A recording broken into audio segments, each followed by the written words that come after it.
We start in Dhamma talk. Please join me in invoking the Buddha's name 3 times.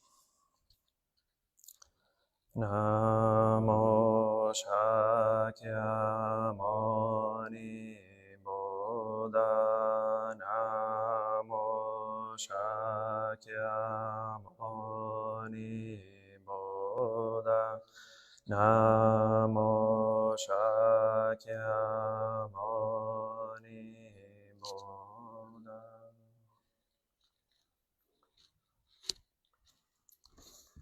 Good afternoon, Venerables Sangha.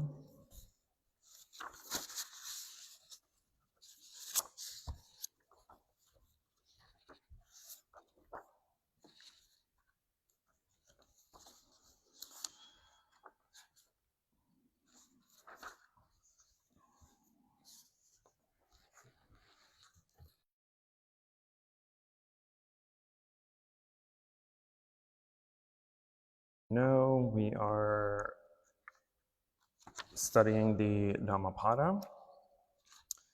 If you are new or unaware of the Dhammapada is one of the oldest and most important Buddhist texts. It is not a discourse, but it's a combination of several different teachings throughout the Buddha's life that he gave, separated into different chapters with different topics or themes. And so we are on chapter 4 out of 27 chapters, 24, something like that. So we're in chapter 5, which is titled Flowers of Bhavaga. And today we're on the last 2 verses of this chapter, verses 58 and 59. So as usual, I will recite the verses, give the story of when the verses were given, or why the verses were given by the Buddha, and go into commentary. Just like many other stories in the Dhammapada, that may sound very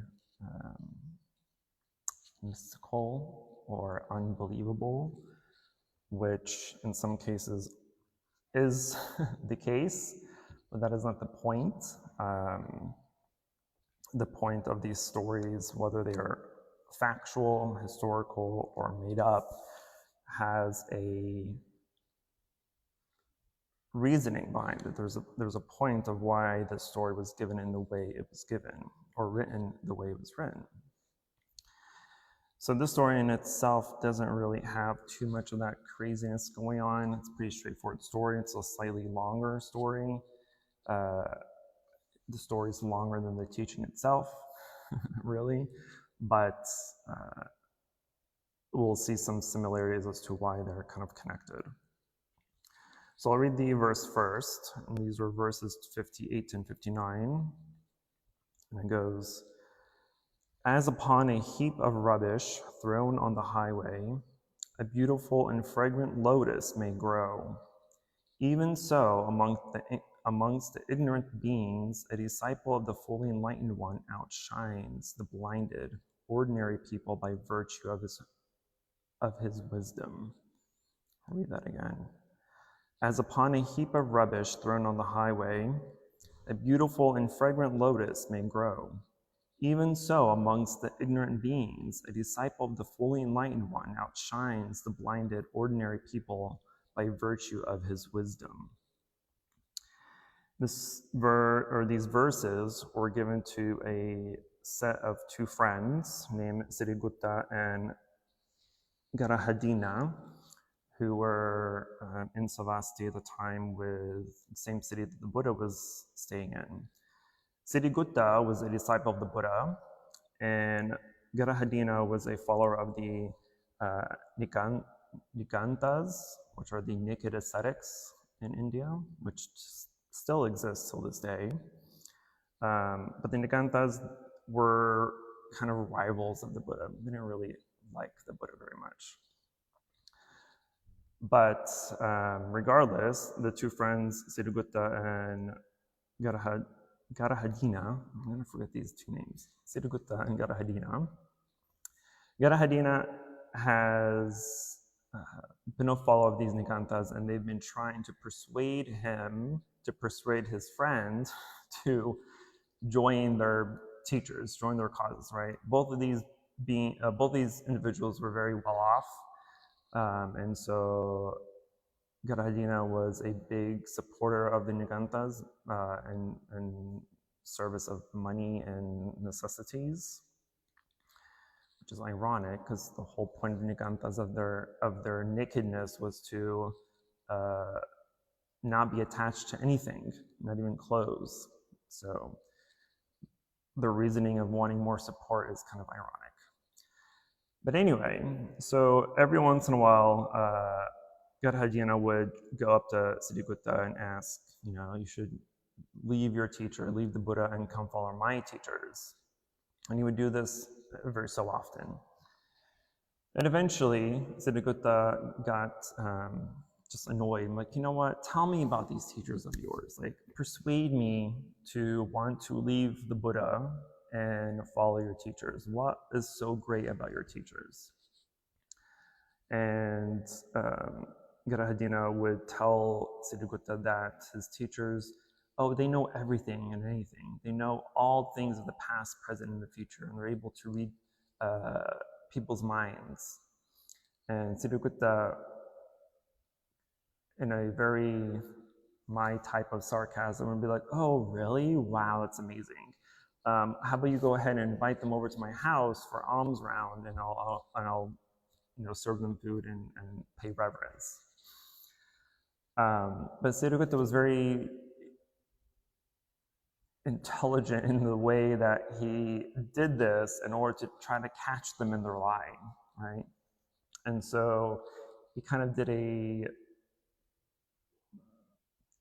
petty action, which I think is funny because this whole story is kind of funny. But what he had did was, because he was well off, right? So he had two kind of main buildings on his house, right?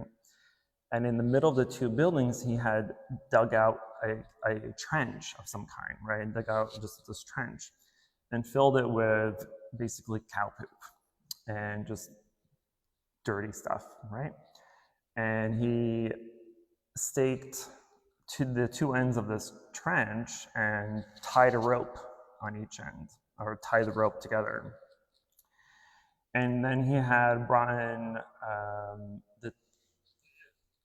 sometimes you'll see in Theravada monasteries this kind of square chair that the monastics would sit on. And so he had something similar. He had the back legs on the rope and the front legs on the ground, right? And so he did this for the entirety of the trench and then covered the hole with mats. And then he got a whole bunch of pots and pans and kind of smeared them with food to look like they're full, and then covered them with banana leaves to give the illusion that these bowls had food, but then in reality they were empty because he had no intention to actually truly give these people alms. So then when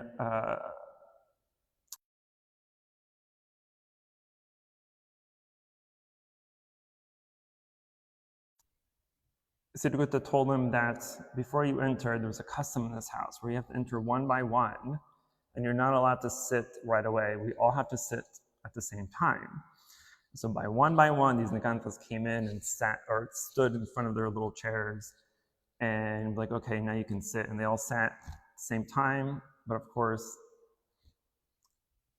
them sitting led them into this trench of cow poop. And then Siddhagutta was like, oh, I thought you were able to read people's minds and know the future. Like, clearly you don't, right? He caught them in their lying. And so the ascetics were embarrassed and they got up and kind of fled.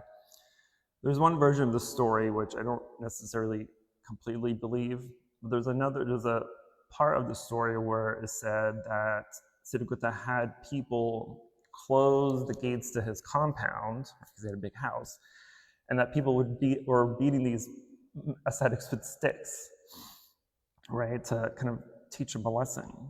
I don't believe that necessarily, because if Siddhartha was truly Buddhist, then he would not be beating people up, right?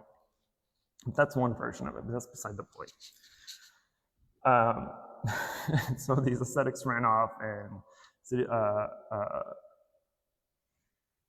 Garahadina was upset with his friend, and so they were like on speaking terms for quite some time. And then eventually, Garahadina wanted to pay back, right? He wanted revenge. And so he thought, okay, I'm going to revenge my teachers, or I'm going to revenge my friend from causing embarrassment to me and to my teachers. And so he did the exact same thing that his friend did. And so he pretended like he was okay and went back to his friend and said, I'm really sorry, we're not on speaking terms, we should be on speaking terms.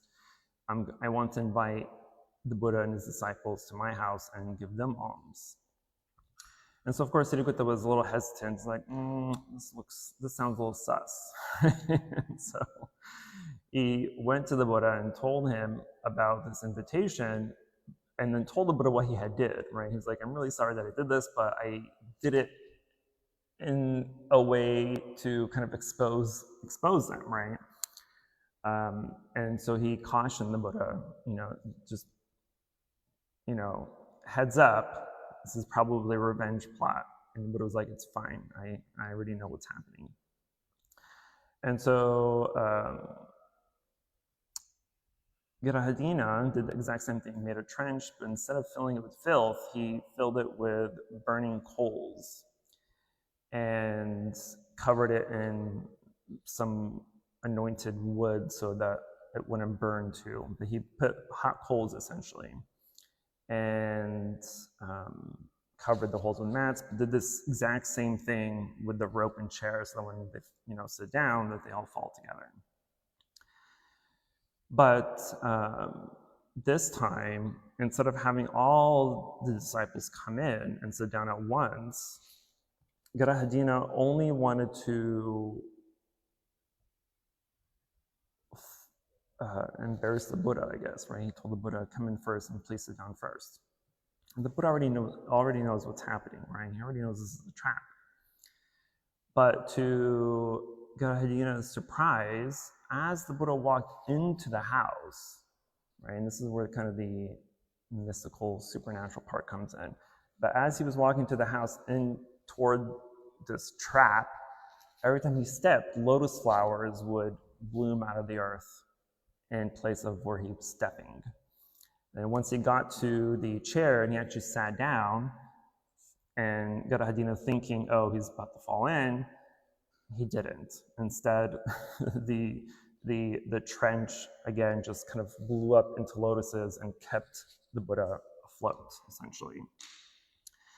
And so Garahadina was in shock. He was like, holy crap, what just happened? Like, this is a miracle essentially to him, right? Because he's thinking he's going to revenge. He didn't know, he assumed that the Buddha, unlike his unwise masters or teachers, didn't have any supernatural powers or didn't know things. So he was very confused and very at awe and kind of in a state of panic. He was like, holy crap, this is for real, this dude's real, right? This is actually happening. And so then he went back to his friend Siddhartha and cried out to him. He was like, I did a great misdeed. I did something really bad and I need your help. And Siddhartha was like, well, what do you need? He's like, well, I didn't actually cook any alms food, right? He didn't actually cook any food. Because like his friend, he had empty buckets to look like food was full. But there was no food. And Siddhartha told him, well, go back and check again. And so he goes back and he checks all the pots and pans, and they're all filled with food, and all filled with rice and curry and beans and all this stuff. And so he provided that food to the Buddha and his disciples. And after he gave the alms, the Buddha gave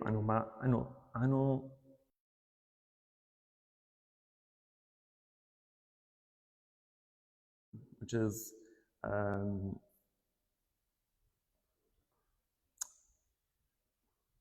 a form of appreciation of things, right? Typically when a monastics or any, when monastics are provided alms, for provided food, the payment is a teaching, the Dharma talk.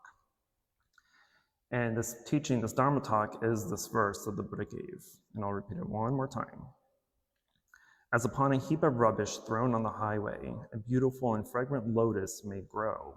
Even so, amongst the ignorant beings, a disciple of the fully enlightened one outshines the blinded, ordinary people by virtue of his wisdom. So that's the long story. And the teaching is even shorter. But the teaching here is still important. And it kind of follows suit with the rest of this chapter, right? This chapter itself is called Flowers, Pupavaga, and referencing specifically a lotus flower. A lotus flower is a huge symbol in Buddhism, right? It has a lot of meaning. It means purity, and it means enlightenment. It means the purification of the mind and the defilements of the mind, the poisons of the mind, ignorance, greed, and anger. And so it has a lot of meaning, and we'll see references of lotuses a lot, and we'll see imagery of lotuses a lot. You see a whole bunch of lotuses around the temple. And so there's a huge symbolism. There's a huge teaching behind the symbol of a lotus flower. For those of you that do not know, do we know how a lotus is grown? And or in what environment is a lotus grown? Muddy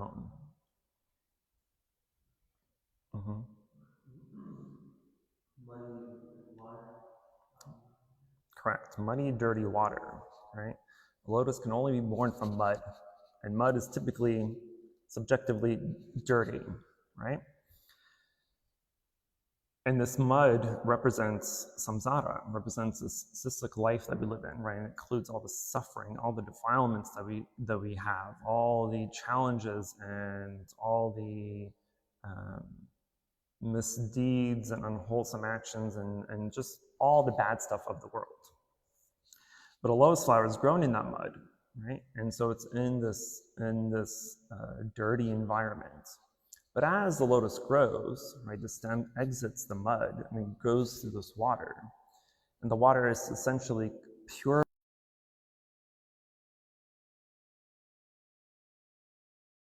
the stem.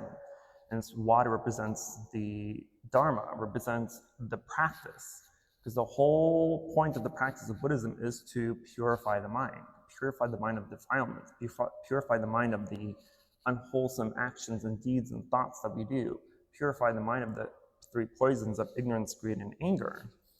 And so this water is cleaning, purifying this lotus. And it's only once the lotus reaches the surface and feels the warmth of the sun that it opens up and blossoms, right? And it opens up and blossoms and spreads its fragrance. Likewise, after we go through the process of cleansing our mind, after we go through the process of eradicating all defilements, eradicating all hindrances, eradicating all the fetters, our Buddha mind opens up likewise.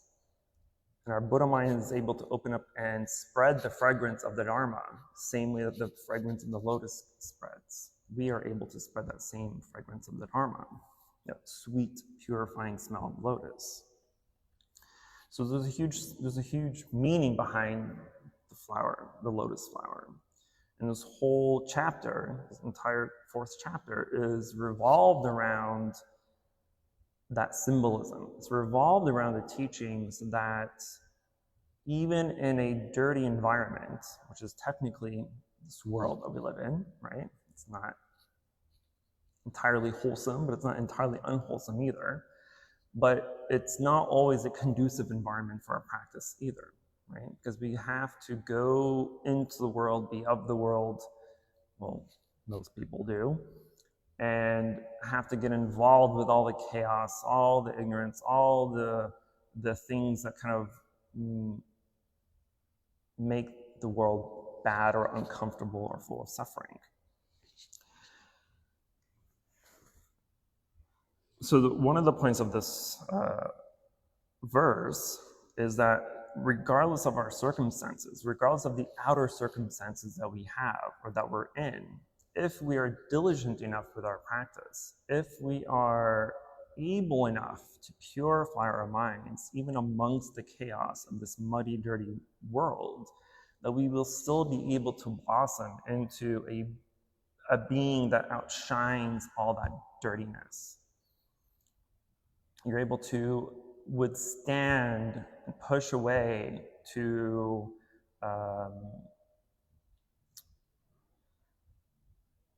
cleanse anything that may come to you that is defiled or dirty or full of suffering or discomfort. And so the Buddha reminds us that we are all like this lotus flower. We all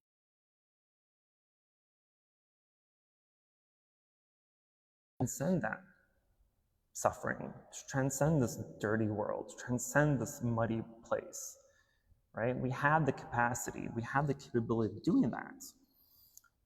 But just like the lotus, right, if you just stick it in mud, if you just stick it in a pot of dirt, that in itself is not enough for it to grow,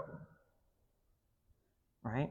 So even though you may have this mindset of, I want to better myself, I want to purify my mind, I want to eradicate my suffering and I want to eradicate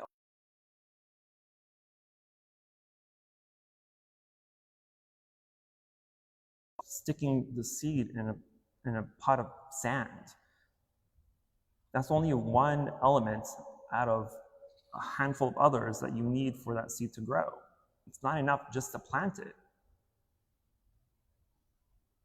And so the more we do in our practice, the more we actually give to our practice, the more we benefit from it. So the more you put this seed in conducive environments, in mud, with water, outside, right? So the sun has capability of warming the water, warming.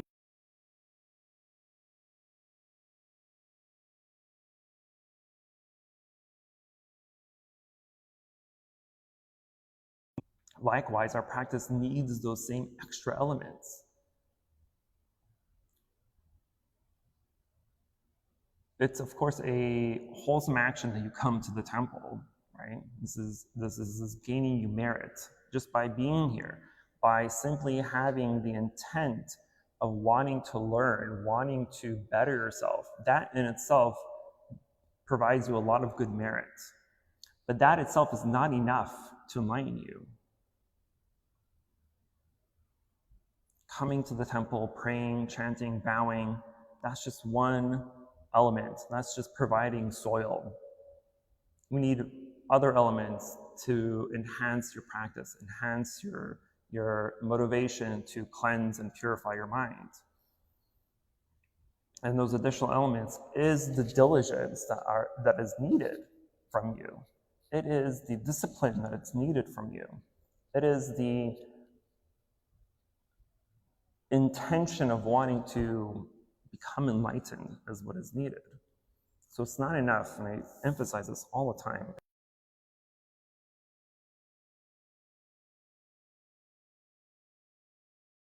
Not enough to say, I've read a whole bunch of sutras or I do some meditation. It's not enough to do the bare minimum. Doing the bare minimum will get you very little results. You will benefit at the bare minimum, but you won't benefit in a significant way where it will truly change you.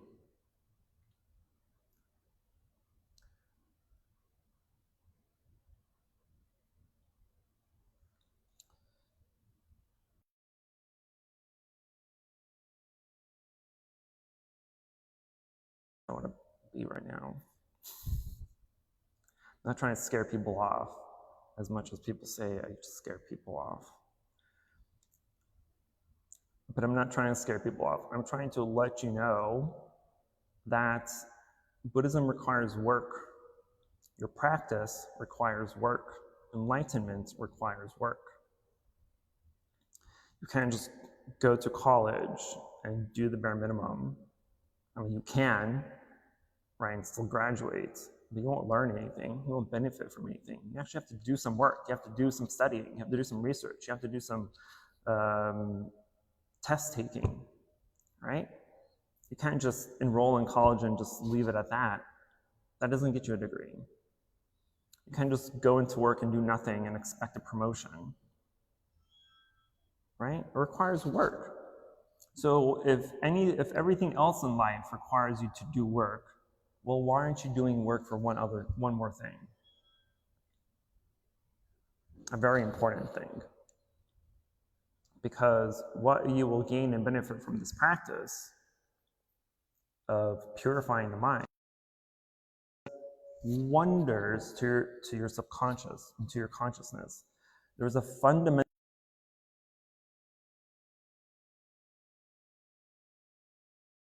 diligence and effort and intention to your practice, especially meditation. And I know it's very difficult for most people to try to recognize change within themselves, right? Because it's difficult to see change within yourself because you're with yourself all the time, right? You don't notice yourself aging. You don't notice your hair changing colors. You don't notice your body changing over the years. We don't see that. But other people do, right? Imagine you go back to a family reunion of people you haven't seen in 5, 10, 15, 20 years. The first thing they're going to say, like, oh my God, you've changed so much. You look so different. And you're like, do I? Right? So our practice is the same thing. And so when people say and come to me like, I've been practicing for this much time and I do all this, and I don't know if I'm doing it right. I don't know if anything's happening. Well, obviously, it's difficult for yourself to figure it out. But externally, and people who are around you will notice, right? It may be very subtle changes. And I say this to my students all the time. When we have one-on-ones and when we're talking, and I'll say something along the lines of, same thing. Like, oh, I'm practicing this, I do this, I read this, and I do that, and I study this, and I study that. And I don't see the progress, I don't see the change. Well, you don't, but I do. I know what you've been studying. I know by asking you one simple question, dependent on your answer, I will know how much you've grown, how much you've changed, how much you've learned. With one simple question. I'm going to tell you what it is because it's cheating. But with one simple question, I can figure out just how much you truly are practicing.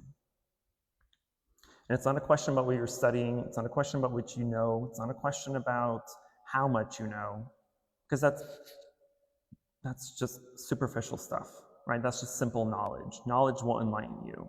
What will enlighten you is true wisdom, true insight. That's the key to opening the doors to enlightenment.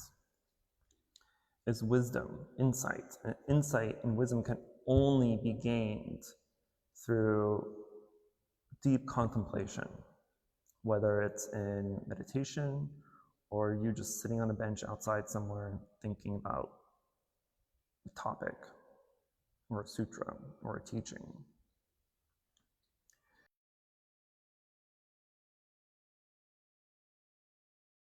Entire chapter is the ability or the confirmation that we all have the capacity for enlightenment. We all have the capacity to exit out this life of suffering. Because after the Buddha gave these verses to the two friends, they both attained the first stage of sainthood, the first level of enlightenment, of srutapathanas, of stream enterers. Because the Buddha was essentially saying that regardless of what bad deeds you did, right, revenge in this case, regardless of this dirty environment that you're in, you have the capacity to cleanse and purify yourself, which is exactly what happened. But you don't have to fall into a ditch of poop to figure that out. Maybe you have. You worked on a farm or something, right? But the point is that any place, any environment can be a conducive environment for enlightenment.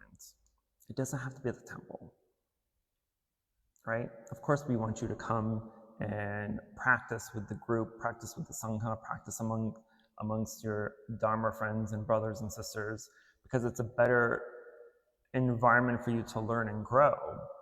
But it's not entirely necessary for the most part. For some people, it is necessary. You need that guidance and support from others. Some people don't.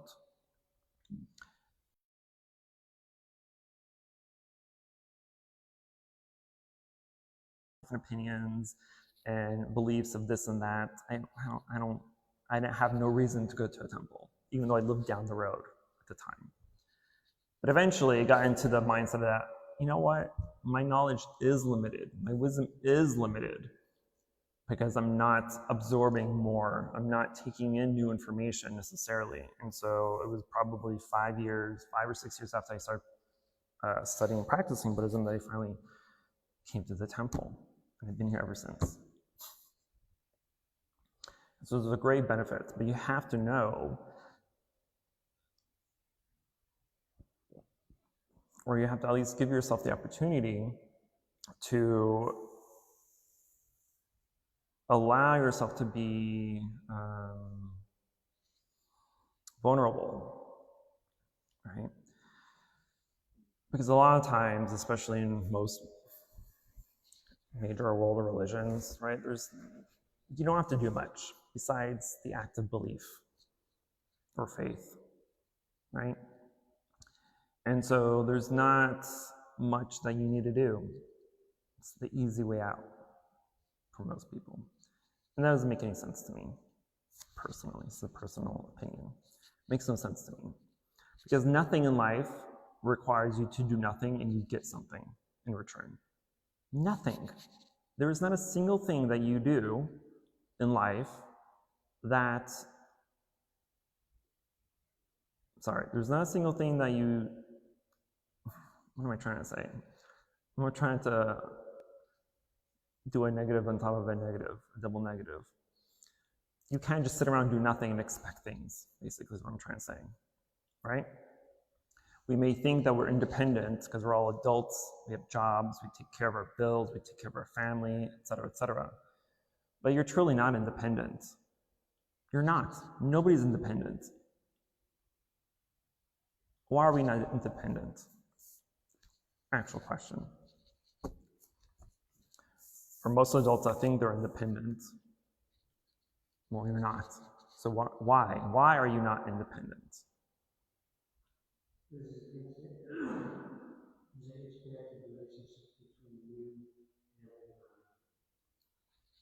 So an interconnectedness between you and everything else you do. You go to groceries, you're like, yeah, I'm buying this groceries with my own money. Yeah, but did you pick the fruit? Did you kill the animals that you're eating? Did you slaughter that steak you ate last night? No, you didn't. It required others to do that for you. So you're not really independent unless you went out there and did it yourself. You needed assistance.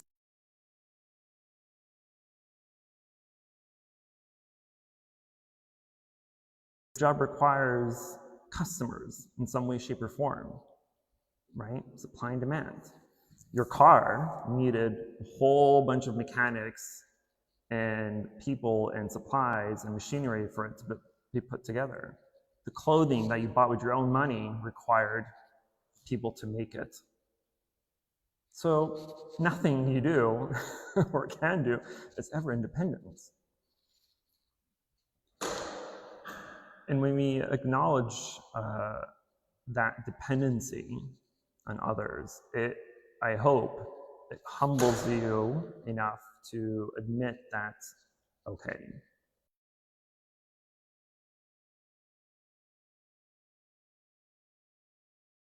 and whatnot, but at the same time, you need those external factors in order to support yourself. And so if you think about it that way, then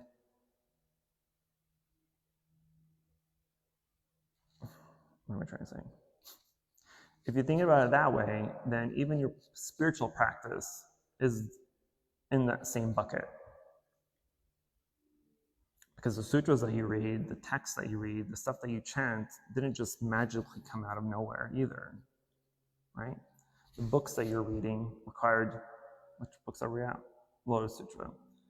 Required me to write them and put them together and format them and create them and do all of the work behind it. But even that doesn't stop there. Then I required the original text. I required the translators to do their jobs correctly. I required printing to exist. I required internet to exist, right? And so there's nothing that we can point to and say, this is final, this is it, this is how it is, and be okay with it.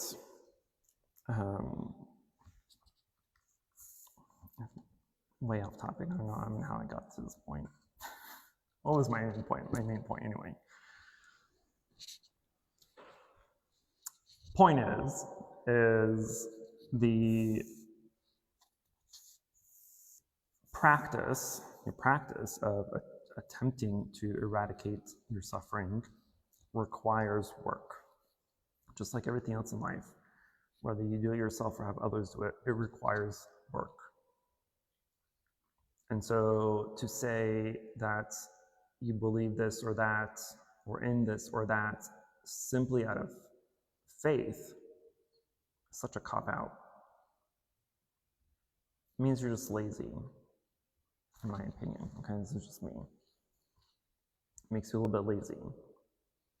Because why something, religion, that's promising you heaven or hell or whatever, that is supposed to last forever, why does that require no work when everything else you do in life, in your short lifespan of 60, 70, 80 years, requires so much work?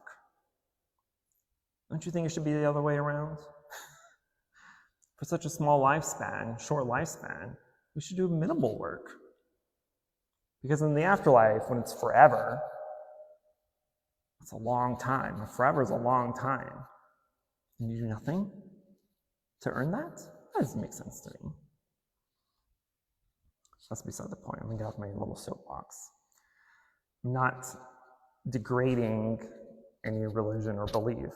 I'm simply just stating what I believe should be the case. But the point is to work. We have to put in the effort. We have to put in the diligence. We have to put in the time and the work and the studying and the researching and the actual practice. Otherwise, you're not benefiting. You're not benefiting at all.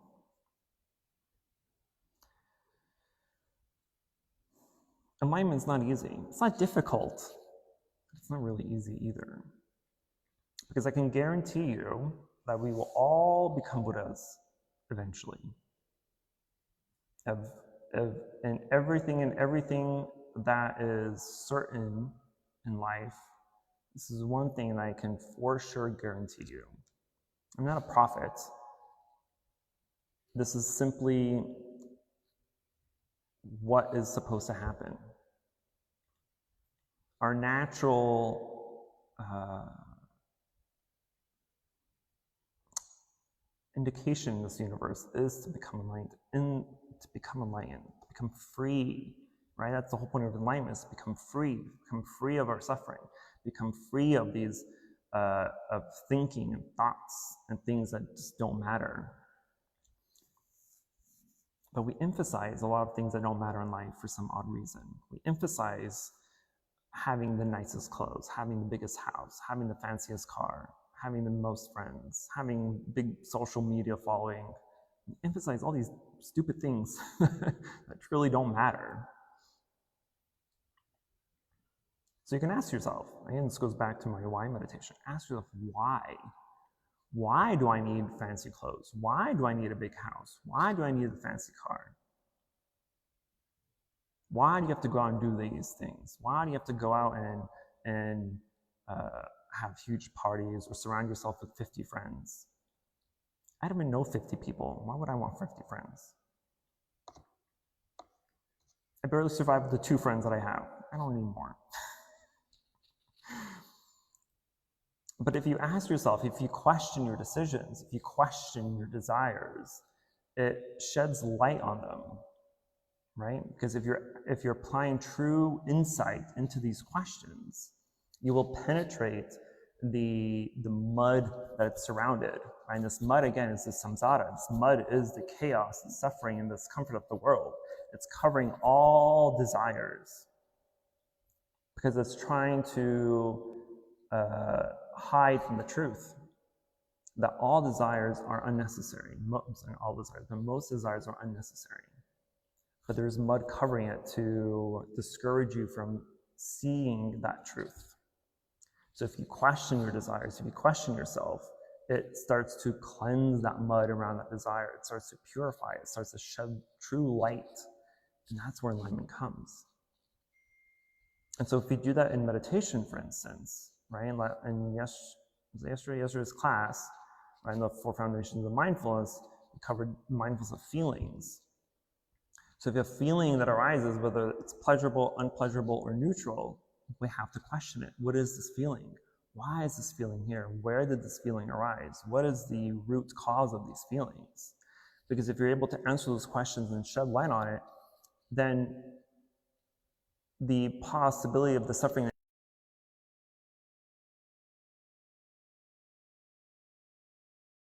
And so the more you're able to shed light and see the true reality of things, which is the big main purpose of Buddhism, right, is to eradicate ignorance. And ignorance in Buddhism literally means not knowing. Right? It doesn't mean stupidity in the mundane sense, but ignorance here means not knowing. Because we do not know reality. We assume reality because of our own perceptions, of our own opinions and thoughts and biases and likes and dislikes, right? This is what creates our reality. But the reality is false because it's something that's coming from within us that is created out of sheer perception, sheer bias, sheer ignorance.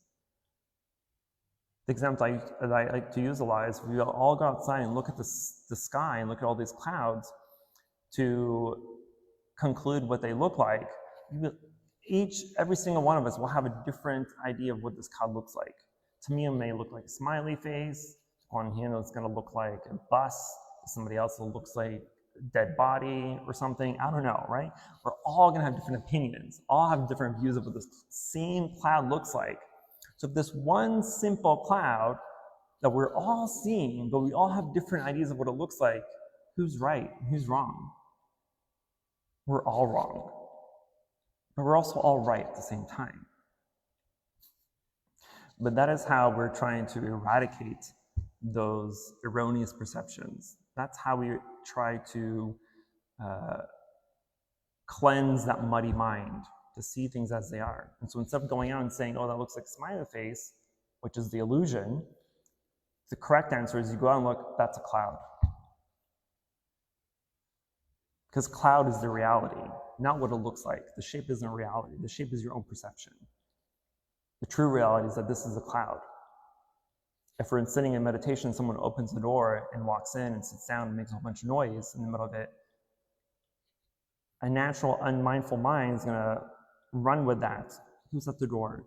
Why are they late? Why are they disturbing my meditation? How dare they? And they're making too much noise. This and that. We've created this whole story from the simple fact that the door opened. So you're creating a whole false movie in your mind from something that is right in front of you. The trueness of it is right in front of us. So the simple reality is the door opened and there was a sound, or there are sounds. That's it. It's not all the things we give it to. That's not reality.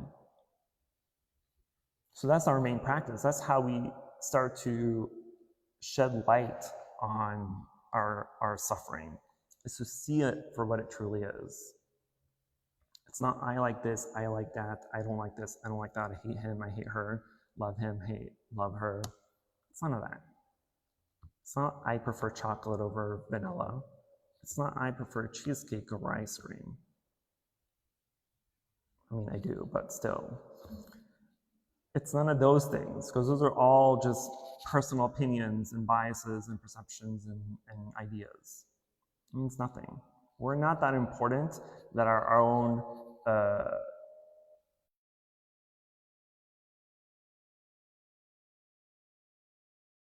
grand scheme of things. I'm not saying that in a bad way, but because we have this cemented ego, right, the self that creates our personality, creates our mind, creates the likes and dislikes, that's what's governing our lives. And it's governing it in a false, illusory way. Okay, I've overspoken, as usual. So I'm going to stop there. But I hope my point was made, or at least I hope you understood my point. I know I went on a tangent, and I go on tangents a lot, but the moral of the story is we need to do more. We need to practice more. We need to be involved more. If you want good things to happen to you, then you have to do good things. Right? The kind of motto of Buddhism is to do good, do bad, and tame your mind. That's the motto of Buddhism. Do good, do not do bad, tame your mind. Okay, questions, concerns, emotional outbursts.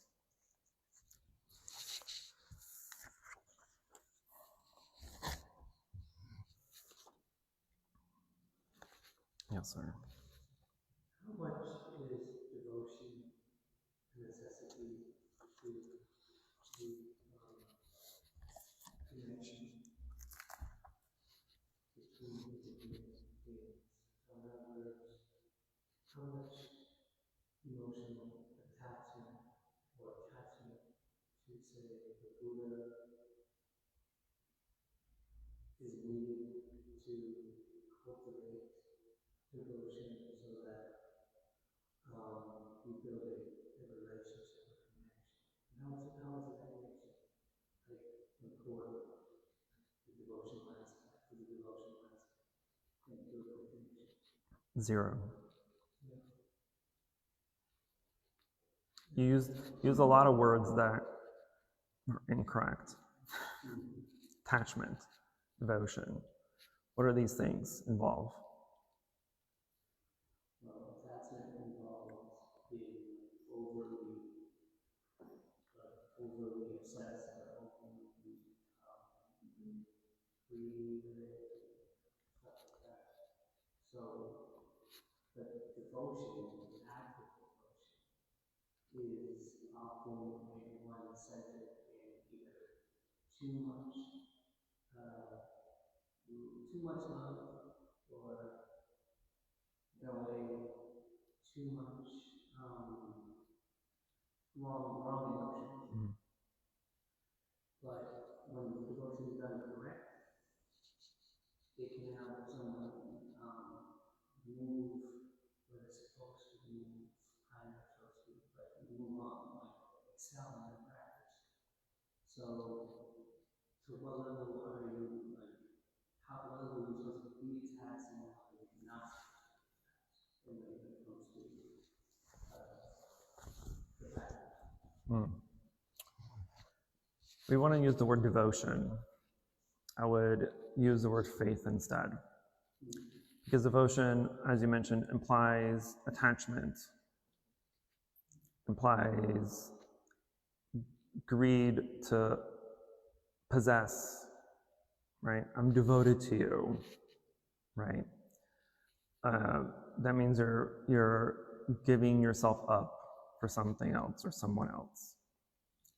And that giving up yourself to someone else or something else isn't going to enlighten you, because they have no power to enlighten you. The Buddha has no power to enlighten you. And so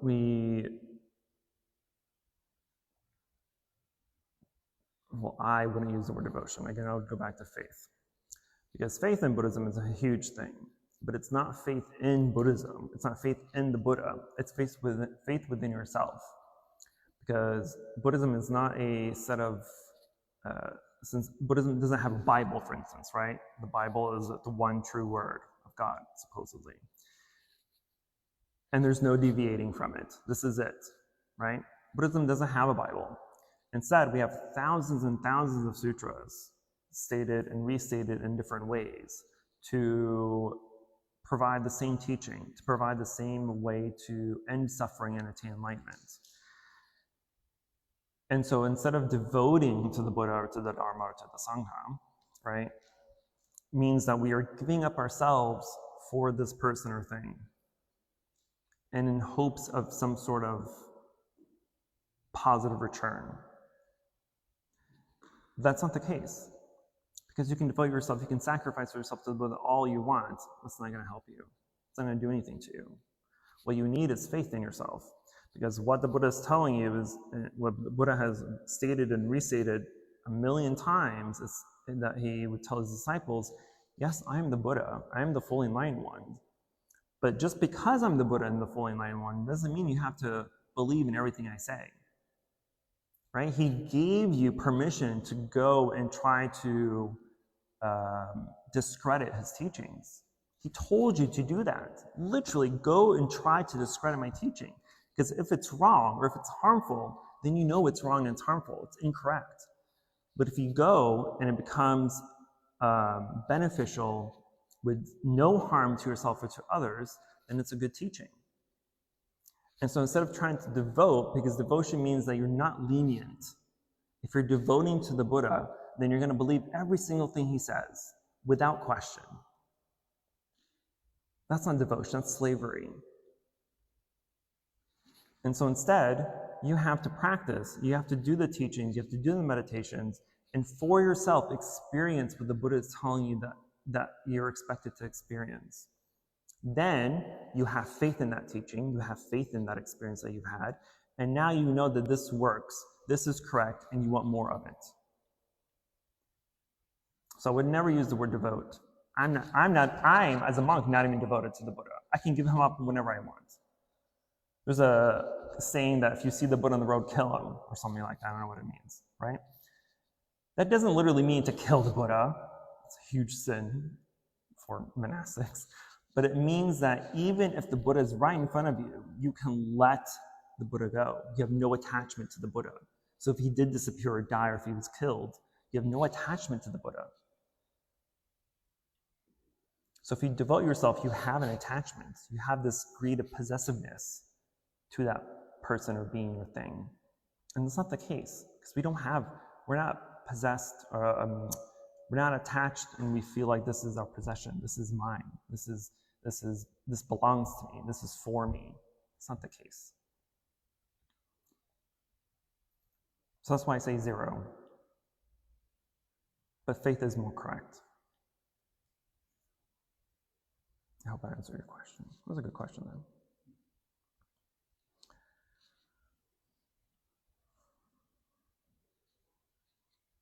I'm going to stop, because I think all of you are bored of me,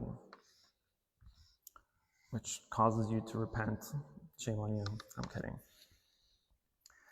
So we will go ahead and transfer the merit and go to chanting. Namo Shakyamuni Buddha, Namo Shakyamuni Buddha, Namo Shakyamuni Buddha. Any positive karmic action we've accumulated here today, we wish to transfer the merit to all sentient beings and wish them full enlightenment.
Incense in the censer now is burning, all the Dharma in every place, auspicious clouds appearing, our sincere intention thus fulfilling, as all Buddhas now show their perfect Meshu, the incense cloud canopy, Bodhisattva and great Bodhisattva.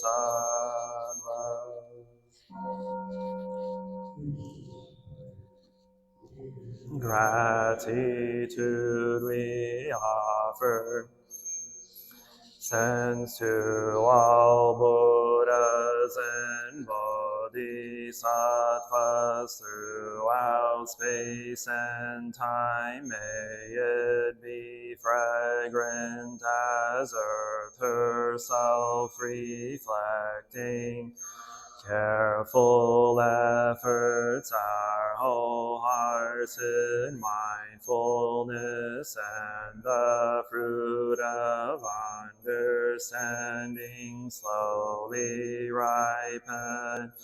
May we and all beings be companions of Buddhas and Bodhisattvas. May we awake from forgetfulness and realize our true home.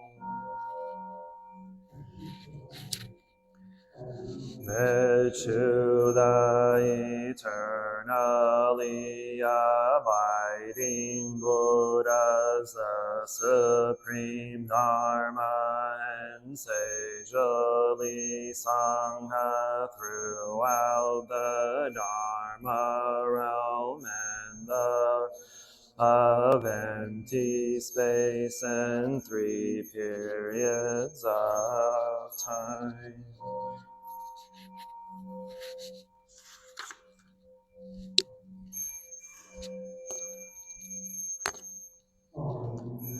To the fundamental teacher Shakyamuni Buddha Maitreya, honored future Buddha Manjushri, great wisdom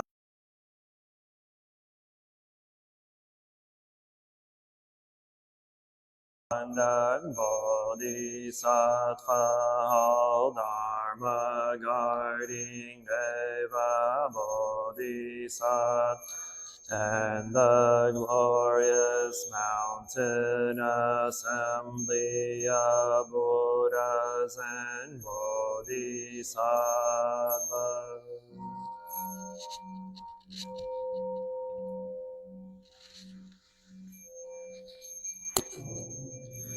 To Amitabha Buddha in the land of ultimate bliss, Avalokiteshvara, great compassion Bodhisattva, great strength Bodhisattva, restored great vow Bodhisattva, and the assembly of great pure sea-like Bodhisattva.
surpass, profound and wonderful Dharma is difficult to encounter in hundreds of millions of years.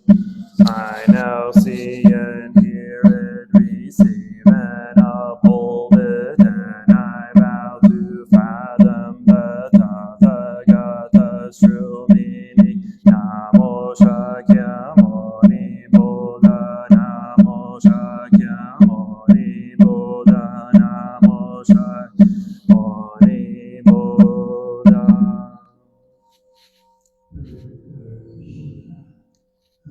Pilgrim, briefly in this world I am grateful and joyful to hear the Lotus Sutra. How hard to be born a human, but I might hope to hear once more the Lotus Sutra. The Buddha moon is hid in the sun of Maitreya, not yet arisen in the long night's darkness. In between only the Lotus Sutra sheds its the wonderful Dharma of the Lotus Sutra. Whoever copies it, reads it, lives it, they say will be called preacher of the fivefold Dharma, with his 6 roots cleansed in the end. He who chants the Lotus Sutra is guarded by a heavenly.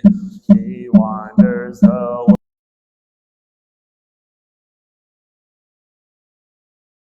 Dharma Pundarika Sutra, Namo Sadharma Pundarika Sutra, Namo Sadharma Pundarika Sutra. Let's go to page 41, chapter 6.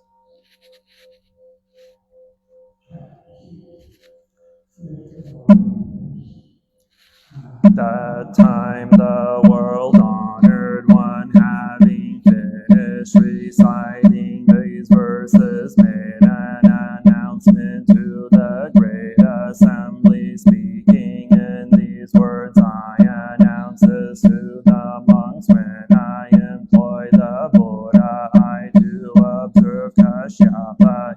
I see that in a future existence, after innumerable kalpas have passed, he will be able to attain Buddhahood. In future existences, he will offer alms and enter the presence of the 3,000 billion Buddhas, world honored. For the sake of the Buddha wisdom, he will carry out Brahma practices strictly and will offer alms to ones the most honored of 2-legged beings. After he has done so and has practiced all the unsurpassed types of wisdom, in his final incarnation he will be able to become a Buddha. His land will be puring, the ground of lapis lazuli. Many jewel trees will line the roadsides with golden ropes to mark the roads, and those who see will rejoice. It will constantly emit a pleasing fragrance, with heaps of rare flowers scattered around, and many kinds of strange and wonderful. For its adornment, the land will be level and smooth, without hills or depressions. A multitude of bodhisattvas, their minds subdued and gentle, having attained great transcendental powers, and they will uphold and embrace the great vehicle scriptures of the Buddhas. The multitude of voice hearers will be free about in their last incarnation, sons of the Dharma King, and their number too will be beyond calculation. Even when one looks with the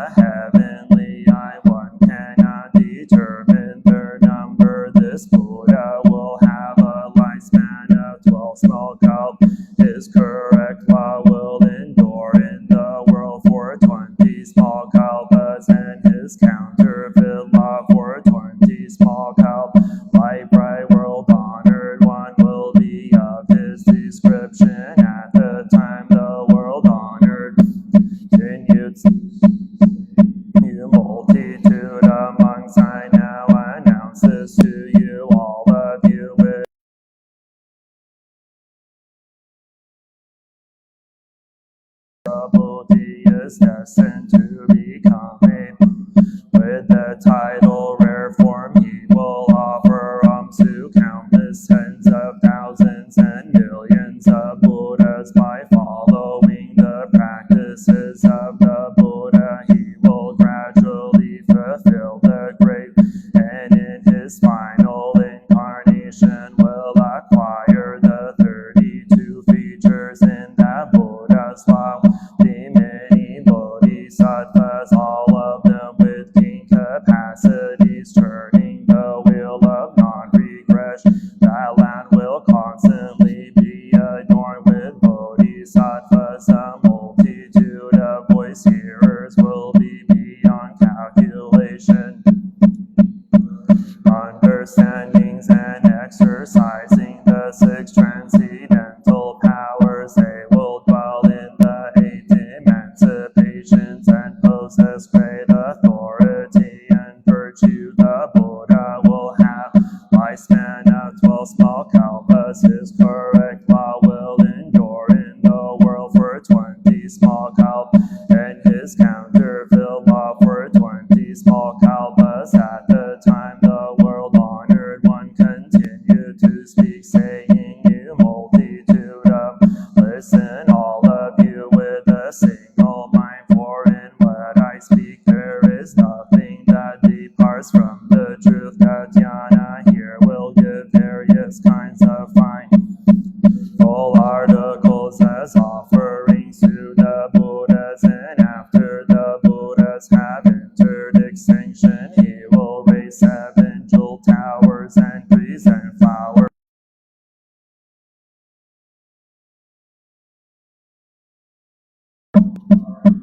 He will gain Buddha wisdom and achieve impartial enlightenment. His land will be pure and clean, and he will save innumerable 10,000s of millions of living beings, and will receive offerings from all the 10 directions. This Buddha is brilliant, no one will be able to. The title will be Jambu, great light bodhisattvas and voice hearers, cutting off all forms of existence. Countless and immeasurable in number will adorn his land. At the time the world honored continue to speak, saying, "This disciple of mine, the great Mokkadayana, when he has cast off his present body, will be able to see 8,210,000 million Buddhas, world honored ones, and for the sake of the Buddha will offer alms, honor, and reverence them." Buddhas are equal, constantly carry out Brahma practices, and for immeasurable kalpas will uphold and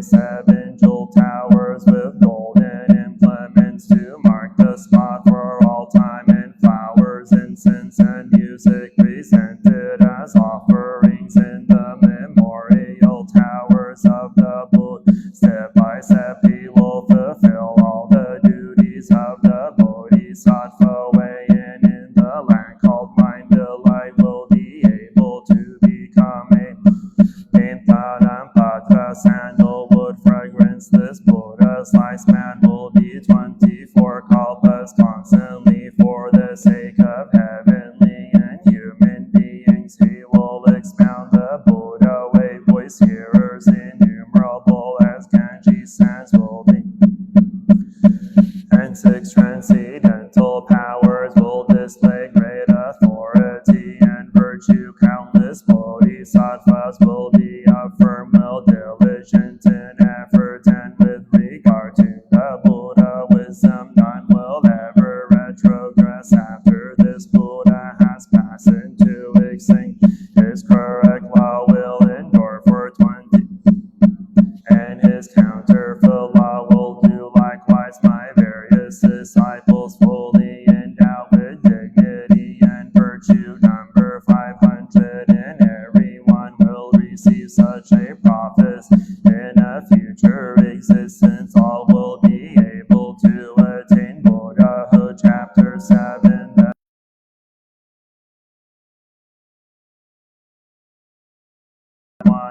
addressed the assembly and said, I will employ an expedient means to lead you to Buddha wisdom. Because of these earlier causes and conditions, I now preach the Lotus Sutra. I will cause you to enter the Buddha way. Be attentive and harbor no.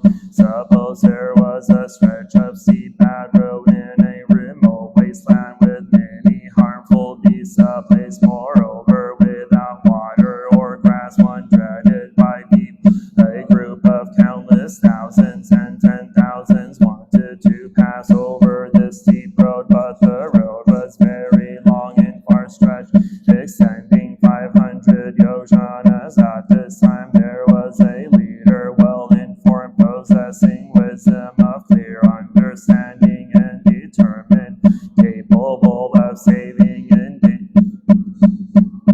bold difficulties. The members of the group were all weary and disheartened and said to their leader, we are now exhausted with fatigue and wish at this point to turn around and go.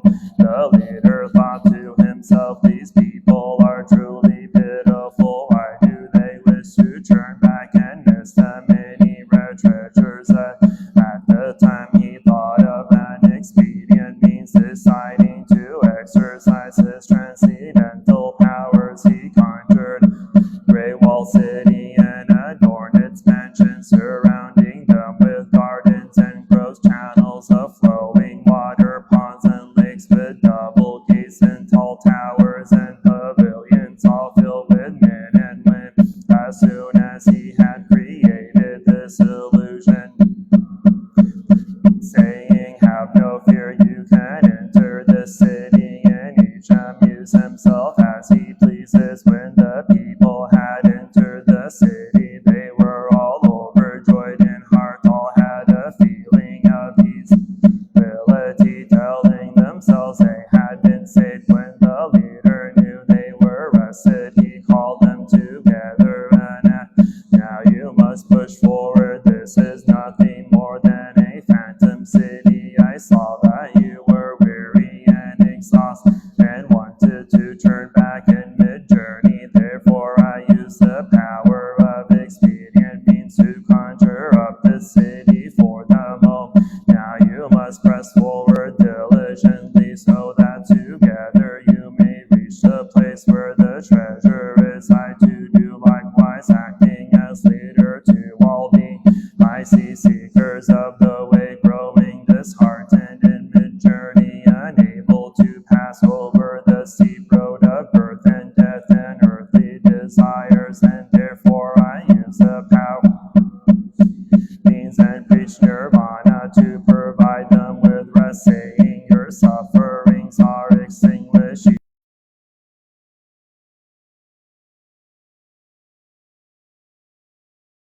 All have attained the stage of Arhat. Then I called the great assembly together and preached the true law for them. The Buddhas through the path of expedient means make distinctions and preach three vehicles.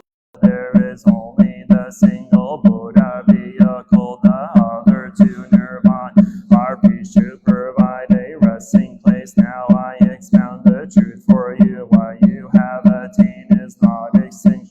For the sake of the comprehensive wisdom of the Buddha, you must expend great effort and diligence. If you gain enlightenment in the law, the Buddha with his comprehensive wisdom and 10 powers and are endowed with the 32 feet, then this will be true extinction. The Buddhas in their capacity of leaders preach nirvana to provide a rest, but when they know you have become rest, they lead you onward to the Buddha wisdom.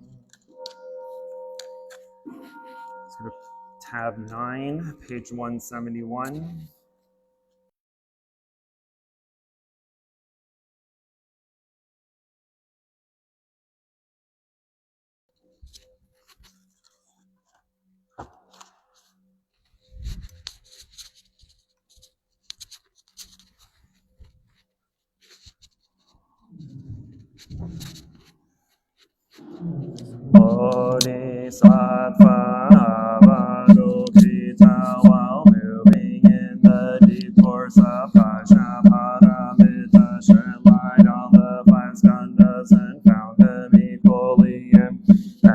lotus penetration, he overcame ill-being, listen, Chadi. Emptiness is form is not other than emptiness. Emptiness is not other than form. The same is true with feelings, perceptions, mental formations, and consciousness. Listen, Chadi Buddh.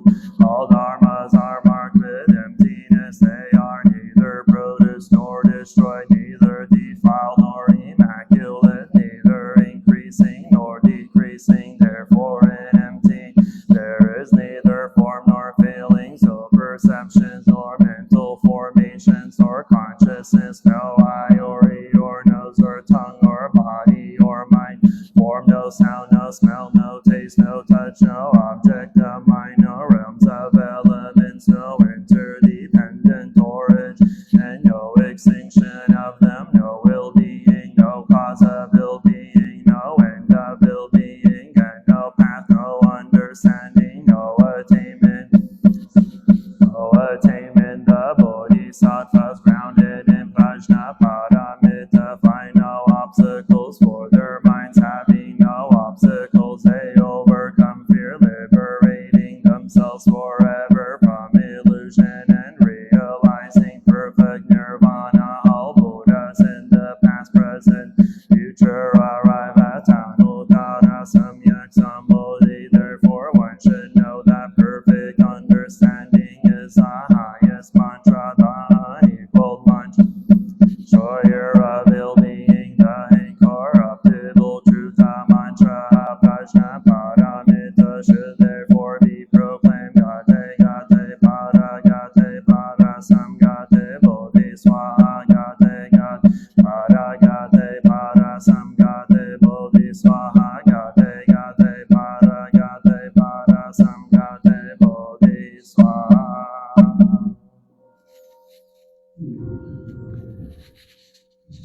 Human beings are limitless. I vow to liberate them. Afflictions are endless. I vow to eradicate them. Teachings are infinite. I vow to learn them. Buddhahood is supreme.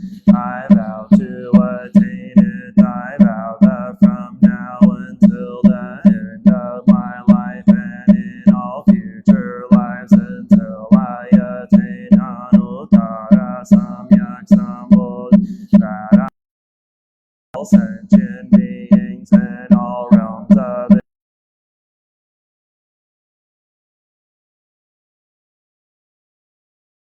offerings of proper and universal knowledge, perfect in understanding and conduct, skillful in leaving the world through liberation and complete understanding of all worldly dharma, unsurpassed, night-taming hero, teacher of gods and people, Buddha, the world honored. Namo Shakyamuni Buddha, Namo Shakyamuni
Take refuge in the Buddha, the one who shows me the way in this life. I take refuge in the Dharma, the way of understanding and of love. I take refuge in the Sangha, the community that lives in harmony and awareness.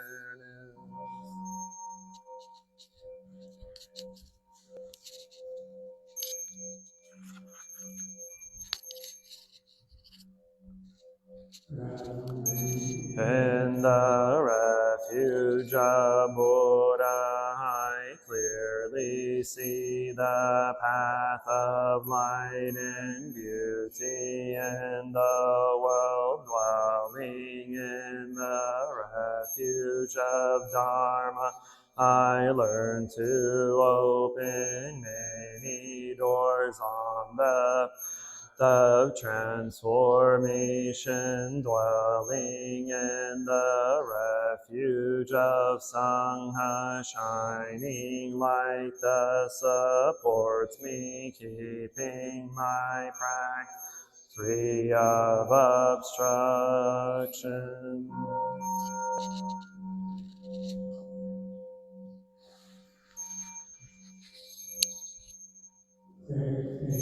Refuge in the Buddha, in myself I aspire to help all people recognize their own awakened nature, realizing the mind of love, taking refuge in the Dharma. In myself I aspire to help all people fully master the ways of practice and walk together on the path of liberation, taking refuge in the Sangha. In myself I aspire to help all people build fourfold community, to embrace all beings and support their transformation.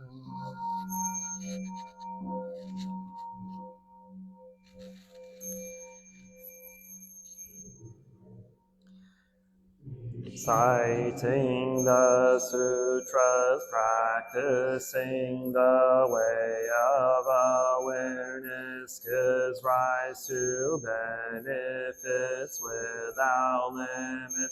We vow to share the fruits with all beings.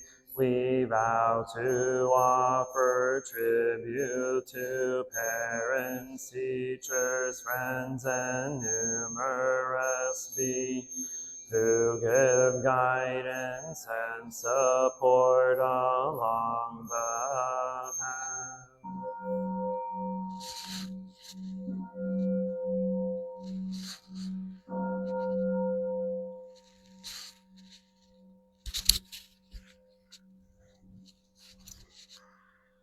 Namo Shakyamuni Buddha.